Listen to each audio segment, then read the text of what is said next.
Hello mga kabibigo! Welcome back sa ring bagong YouTube channel. Ito ang pinakamaingay na YouTuber sa balat ng YouTube. Ako si Kabibig, maglebak-lebak na town with evidence. Naku po, breaking news itong mga DDS supporters. Nako, bahay ni PRRD sa Davao binibenta na. Yes po mga kabibig ha, balita ito ngayon at inamin sa isang interview ni Ms. Hanalet sa DZRH na binibenta na ang bahay ni PRRD, ang bahay nila doon sa Davao City. Ano ko mga kabibig, isang malaking anong nangyari? Di ba sinabi ni VP Sara na hindi sila mayaman? Di ba? Sinabi ni VP Sara na tawag dito, tawag niya dito ay talagang hahanap sila ng pera para sa pamilya, para sa kanilang ama. Just in, residential house ng dating Pangulong Rodrigo Duterte sa Davao, ibinibenta na. Pagbebenta, kinumpirma mismo sa DZRH ng kanyang may bahay na si Hanelet Avencenia. Sabi ni Ms. Hanelet, masakit sa dibdib ko every time I go inside. Ako na lang ang pumapasok dyan. May 4 na katulong pero walang amo. We abandoned it after what happened.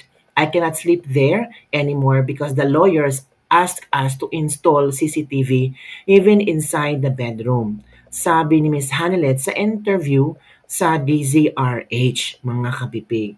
So, yan po ang usap-usapan ngayon na talagang napakasakit isipin na ito ay yung maraming memories dyan.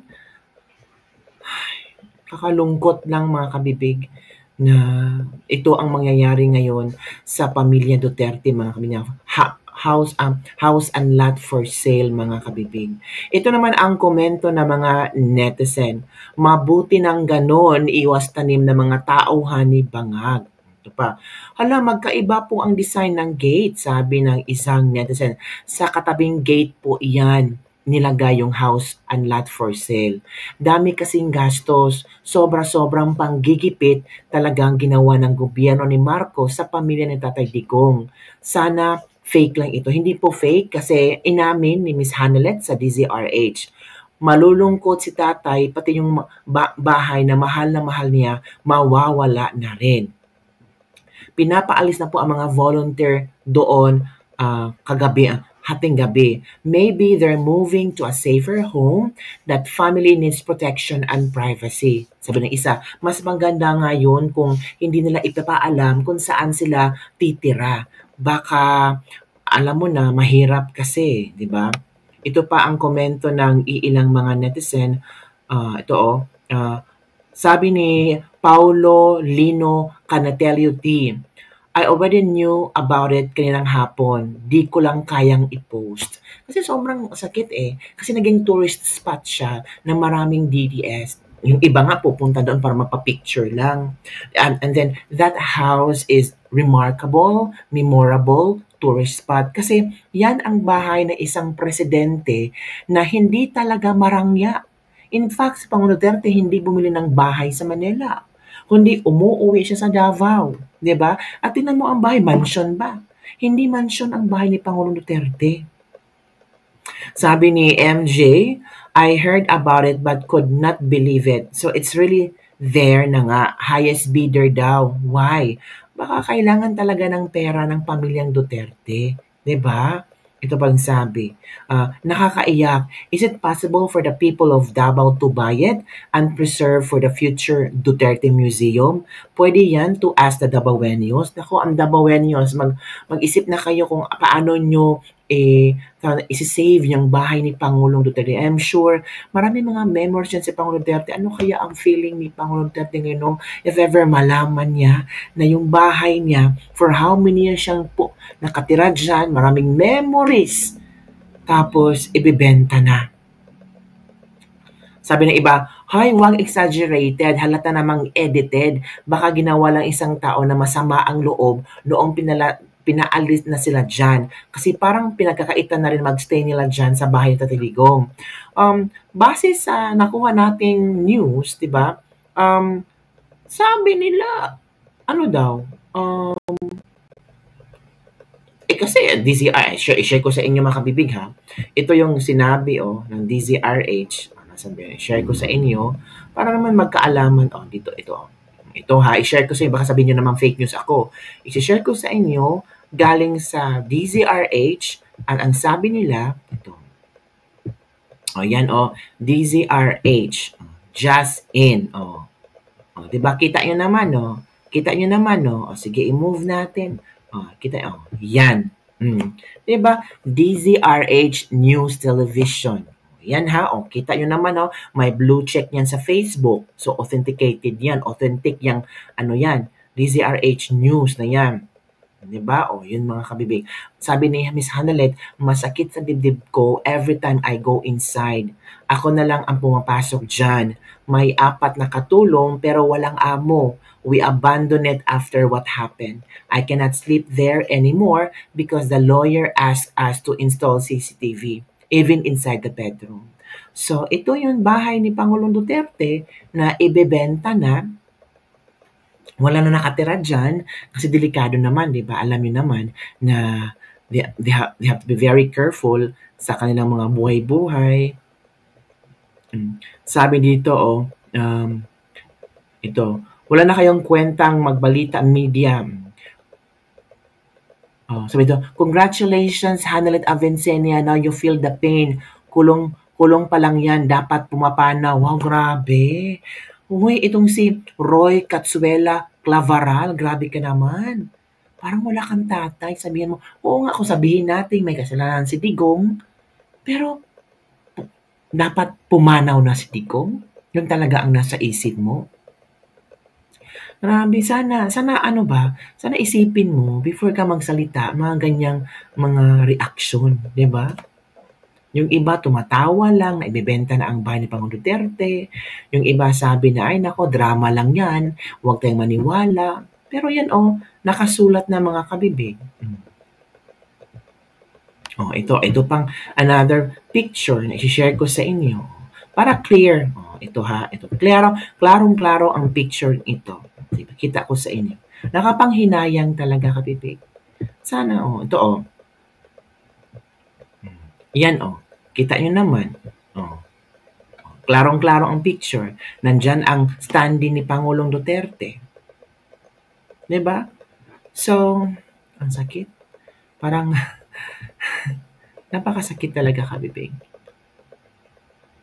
Pinag-uusapan ito ngayon and I'm sure maybe later on baka maglalabas si BP Sara ng statement o di kaya si Mayor Baste or si Pulong or si Miss Hanalet tungkol dito na sa pagbenta nila sa bahay ni Pangulong Duterte mga kabibig. Maghintay-hintay lang tayo kung ano ang kanilang statement hinggil dito na ano ang rason. Of course, sa isip natin kulang na ng budget, wala na lang pera, kasi maraming mga kapamilya din pumupunta doon sa The Hague para bisitahin si Pangulong Duterte, yung kapatid ni Pangulong Duterte, yung iba pa, maraming gastusin, tapos si BP Sara may impeachment pa, diba? So, hindi ibig sabihin na kaya ng pamilya Duterte itong mga pinagdadaanan nila ngayon. Grabe, diba? Ilang taon pa bago sila mabunutan ng tinik. 2028 pa mga kabibig. Kaya sa mga netizen dyan, na sabi nila karma ito, nagsimula na ang karma ng Duterte, ay, tumahimik kayo. Kasi what if, kung ano ang nangyari ni Pangulong Duterte, mangyayari din sa totoong buhay ninyo. Diba? Kaya naman kayo, ganun kayo magsalita sa former president natin. Hindi nyo ba naalala kung ano ang nagawa niya nung panahon ng pandemic? Mga walang utang na loob. Diba kabibig? So yun, napakasakit isipin mga kabibig na ang sakit tingnan, no? Yung bahay na kung saan nagsimula ang lahat, yung tawanan, yung sayang naman yung memories. No? Sina VP Sara, during Christmas, masaya si Pangulong Duterte, diba? So, yun lang kabibig ng ating latest libag-libag for today. Nakakahinayang talaga na ito ang nangyayari sa pamilyang Duterte na Si Pang Duterte serving the Filipino people for 6 years sa Pilipinas. Tapos, ito lang igaganti natin ng administrasyong BBM. Pero hindi natin alam ha kung ano talaga ang rason ng pamilya Duterte. Pero kung may memorable memory, sentimental value ang bahay na yan, kailangan ba talagang ibenta? Pero sabi ng ilan, kung kailangan i-let go ka bibig kasi nangangailangan sila ng pera, financial ngayon. Alam niyo naman si Digong, hindi mayaman yun, hindi mabongga yun. 'Di ba? Sabi niya ang pera niya ay sakto-sakto lang sa kanyang retirement.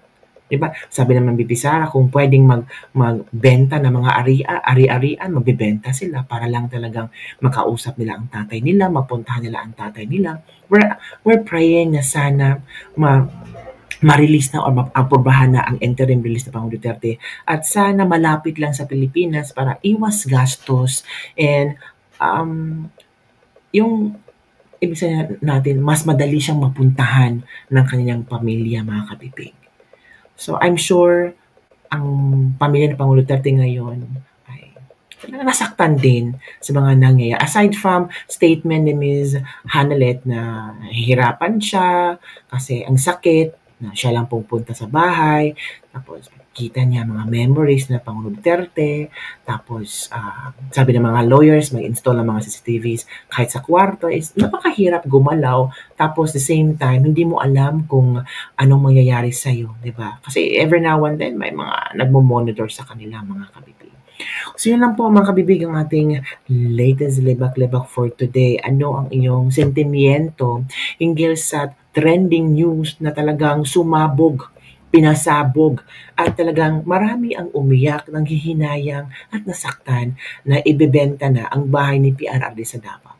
Don't forget to like, subscribe, and share this video para sa mga latest trending news na ating pag-usap-usapan. Bye everyone! See you next time!